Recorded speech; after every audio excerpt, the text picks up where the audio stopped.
kabaguran ng kapatid na Eli ng matagal na panahon. Yung ipinangaral ng kapatid na Eli sa mahabang panahon ng kanyang buhay. Nakita ko po mula sa aking pagkabata kung paano niyang ipinagmalasakit ang kapatirang ito.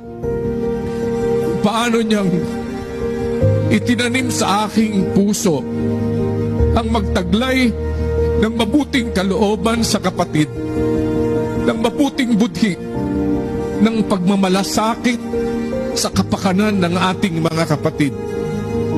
Ito po ang sinisikap ko na sa tulong ng Diyos ay maitawid sa inyo. Mga kapatid, kahit po na sa isang sulok lang po ako, masaya po akong pagmasdan kayo sa pag-iibigang ipinakikita ng bawat isa sa mga magkakapatid